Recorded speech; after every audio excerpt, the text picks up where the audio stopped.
राजकीय पक्ष माहिती अधिकार कायद्यात येऊ नयेत असा सूर काँग्रेस, राष्ट्रवादी काँग्रेससह शिवसेनेनेही आळवला आहे. आम आदमी पार्टीच्या वतीने राजकीय पक्ष माहिती अधिकार कायद्यात का आणू नयेत या विषयावरील चर्चासत्राचे आयोजन करण्यात आले होते. यामध्ये शिवसेनेचे श्याम देशपांडे, काँग्रेसचे रमेश अय्यर, राष्ट्रवादी काँग्रेसचे ॲडव्होकेट म.व्ही. अकोलकर, भाजपचे श्रीपाद ढेकणे, मार्क्सवादी कम्युनिस्ट पक्षाचे मिलिंद सहस्त्रबुद्धे, माहिती अधिकार कार्यकर्ते विवेक वेलणकर, विजय कुंभार, मेजर जनरल S.C. जठार, आम आदमी पार्टीचे मारुती भापकर, महाराष्ट्र नवनिर्माण सेनेचे संदीप सातव आदी सहभागी झाले होते. माहितीचा अधिकार आणून प्रशासनात सुधारणा केल्याचा दावा करणाऱ्या काँग्रेस आणि राष्ट्रवादी काँग्रेस आघाडी सरकारने राजकीय पक्षाला माहिती अधिकार कक्षात आणण्यास तीव्र विरोध दर्शवला. यावेळी राष्ट्रवादीचे अकोलकर म्हणाले, राजकीय पक्ष आयकर विभाग आणि निवडणूक आयोगाला सर्व माहिती उपलब्ध करून देतात, त्यामुळे पक्ष RTI अंतर्गत आणण्याची गरज नाही. काँग्रेसचे रमेश अय्यर म्हणाले, माहिती अधिकार कायदा सरकारी कार्यालय आणि अधिकाऱ्यांसाठी आहे. राजकीय पक्ष काही सार्वजनिक संस्था नाही. पक्ष संघटना ही खालच्या स्तरापर्यंत पोहोचली आहे, त्यामुळे प्रत्येक स्तरावर माहिती अधिकारी नेमणे अवघड असल्याचे त्यांनी सांगितले. भाजपच्या ढेकणे यांनी पक्षांतर्गत माहितीचा अधिकार कायद्याला पाठिंबा असल्याचे सांगून पारदर्शकतेचा आग्रह म्हणून या निर्णयाला पाठिंबा देणार असल्याचे सांगितले. सत्ताधारी काँग्रेस आणि राष्ट्रवादीच्या सुरात सूर मिसळून शिवसेनेने कायद्याला विरोध केला आहे. प्रत्येक गोष्टीसाठी कायद्याचा बडगा दाखवण्याची गरज नसल्याचे शिवसेनेचे श्याम देशपांडे यांनी सांगितले. तो पारित होण्याच्या मागे अनेक कारणं होती की कोणताही सरकारी निर्णय जो होतो तो कसा होतो, का होतो याची कोणतीच कारणं सामान्य जनतेला कळायची नाही. पण राजकीय पक्षांना या कायद्याच्या कक्षेमध्ये घेण्याचं केंद्रीय जनमाहिती अधिकाऱ्यांनी जो निर्णय या ठिकाणी दिलेला आहे त्या निर्णयाशी माझ्यासारखे राजकीय पक्षाचे कार्यकर्ते सहमत असतीलच असं नाही. ज्या पार्टीज आहेत, स्टेट पार्टीज असतील, नॅशनल पार्टीज असतील, हे सगळेजण यांचे हिशोब निवडणूक आयोगाकडे देतच असतात. सगळ्यांचे जिथे जिथे राहण्याची तयारी.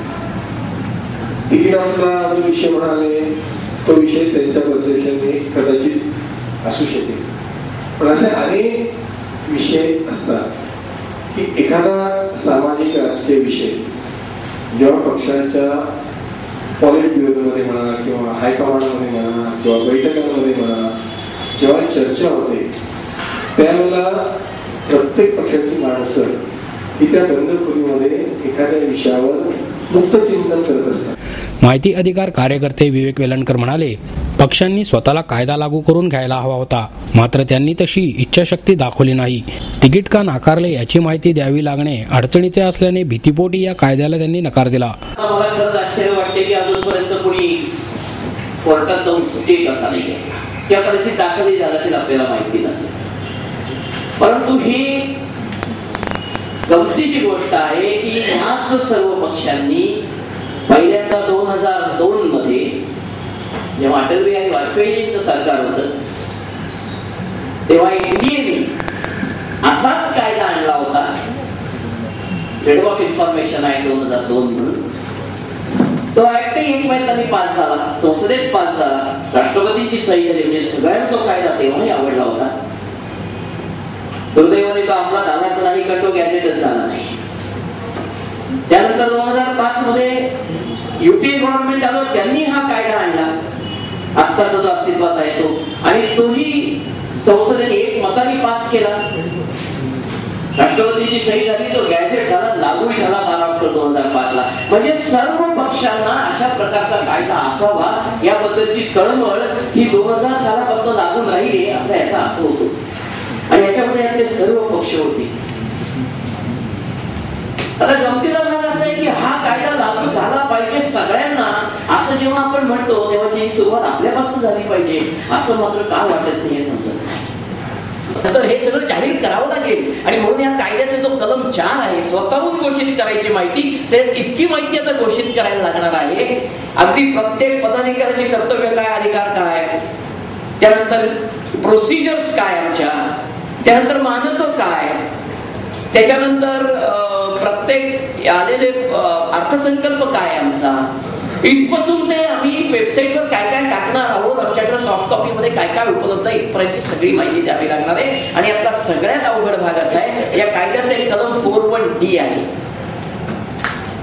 जे स्वतःहून घोषित करण्याच्या माहिती देतं आणि ते असं म्हणतं की आपल्या प्रशासनिक किंवा अर्धन्यायिक निर्णयामुळे ज्यांना बाधा पोचते त्यांना त्या निर्णयाची कारणं कळवायची. मला वाटतं या एका कलमामुळे बहुतेक सगळ्यांना जरा त्रास झालेला दिसतोय.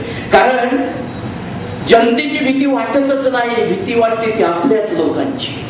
म्हणजे आपल्याच पक्षातली लोक आपल्याला तिकीट नाकारलं की विचारायला सुरुवात करतील, मला कारण द्या सेक्शन 41D खाली मला तिकीट का नाकारलं, आणि मग थोडं अडचणीचं ठरू शकेल. म्हणून मला असं वाटतं की याला थोडासा विरोध असावा. खरं म्हणजे ही प्रोसेसच ट्रान्सपरंट पाहिजे. तिकीट का नाकारले याची कारण प्रत्येक नाकारलेल्या उमेदवाराला देता आली पाहिजेत. एवढी ट्रान्सपरन्सी प्रोसेसमध्ये लोकशाहीमध्ये अपेक्षित आहे. पण मला वाटतं ह्याच्यामुळे कदाचित आपलेच लोक आपल्याला त्रास देतील का काय, या भीतीमुळे हे नाकारण्याचं प्रमाण आता जे काही निगेटिव्ह दृष्टिकोन दिसते. कुंभार म्हणाले, राजकीय पक्ष विरोध करत असल्याने खासगी कंपन्याही याचा फायदा उठवू शकतात. सहस्त्रबुद्धे, चठार, मारुती भापकर, संदीप सातव यांनीही यावेळी मनोगत व्यक्त केले आणि कायद्याला पाठिंबा दर्शवला.